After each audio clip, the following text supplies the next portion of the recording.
Hi hello నమస్తే welcome to auto wall updates. ఇప్పుడే సూక్ష్మదర్శిని movie చూసి రావడం జరిగింది. యాక్చువల్గా ఈ మూవీ అయితే 3 అవర్స్ 2 మినిట్స్ రన్ టైంతో ఆల్రెడీ మలయాళంలో థియేటర్స్లో రిలీజ్ అయిందండి. నేనైతే విత్ సబ్‌టైటిల్స్ అయితే వెళ్ళిపోయి చూసేసానండి. కాకపోతే మనకు కొద్దిగా రివ్యూ ఇవ్వడం లేట్ అయింది, అందుకే ఇప్పుడు ఇస్తున్నాం. ఈ మూవీ చూసాక నా ఎక్స్పీరియన్స్ చెప్పాలంటే నాకైతే నచ్చిందండి. పక్క ఇళ్లలోనే ఉంటూ ఒక మంచి థ్రిల్లర్ని మంచిగా మేనేజ్ చేశారు విత్ మైండ్ బ్లోయింగ్ ట్విస్ట్ అని చెప్పాలి. సో ఇంక మనకు ఆల్రెడీ తెలుసు మలయాళం మూవీస్ అంటే స్లో నేరేషన్తో తీసుకెళ్తారని. అలా తీసుకెళ్లి క్లైమాక్స్లో అయితే ఒక మంచి ట్విస్ట్ ఇచ్చారు. సినిమా అయ్యేసరికి మనం ఒక్కటే అంటాం చాలా బాగుంది మూవీ అని. ఈ మూవీని ఫ్యామిలీతో చూడొచ్చా అంటే జస్ట్ చూడొచ్చు, అడల్ట్ కంటెంట్ ఏం లేదు. ఈ మూవీ బేసిక్ స్టోరీ లైన్ వచ్చేసి మాన్యువల్ మన హీరో వాళ్ళ అమ్మకి మతిమరుపు ఉన్నట్టు ఇంటి నుంచి వెళ్ళిపోయినట్టు మనకు ఒక సెటప్ని అయితే చూపిస్తారు. సో అసలు ఏం జరిగిందని పక్కింట్లో నజ్రియా గారు ఉంటారు, ఆవిడకైతే అనుమానం వస్తుంది. సో అసలు మాన్యువల్ ఏం చేశాడు, వాళ్ళ అమ్మ నిజంగానే తప్పిపోయారా లేదా, ఇదంతా తెలియాలంటే ఈ మూవీ ట్రై చేయాల్సిందే.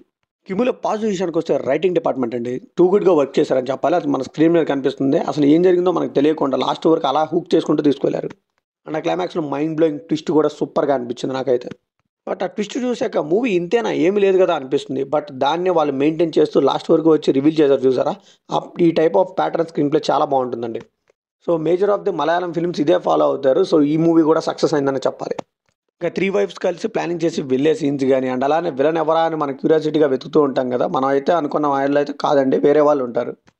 నేను పక్కా చెప్తున్నా, మనం అయితే గెస్ చేయలేం. ఇంకా పర్ఫార్మెన్స్ వైజ్ చూసుకుంటే అయితే బిజు జోసెఫ్ గారండి, ఆయన అయితే కెరియర్ బెస్ట్ అని చెప్పాలి. ఈ మూవీలో ఇచ్చి పడేశారు. బిజు జోసెఫ్ గారండి ఈ మూవీస్ ఆల్రెడీ మనం చూసేసాం. జై జై జై హే, ఆయన కామెడీ టైమింగ్ ఎలా ఉంటుందో మన అందరికీ తెలుసు. ఇందులో కూడా చాలా బాగా చేశారు. ఇంకా జీసు జోసెఫ్ గారు అయితే ఫస్ట్ నుండి నెగిటివ్ రోల్లో డార్క్ కామెడీని అయితే బాగా జనరేట్ చేశారండి. ఇంకా పక్కింటి అమ్మాయి ప్రియా పాత్రలో అయితే మన నజ్రియా గారండి టూ గుడ్ అని చెప్పాలి, ఎరగదీస్తారు ఆవిడ కూడా. ఇంకా బ్యాక్గ్రౌండ్ మ్యూజిక్ కానీ సినిమాటోగ్రఫీ కానీ ఎడిటింగ్ కానీ చాలా బాగుందండి. సినిమాటోగ్రఫీ అయితే టూ గుడ్ ఉందని చెప్పాలి, ఎందుకంటే 2-3 ఇళ్లలో జరిగే స్టోరీని అయినా బాగా చూపించారు.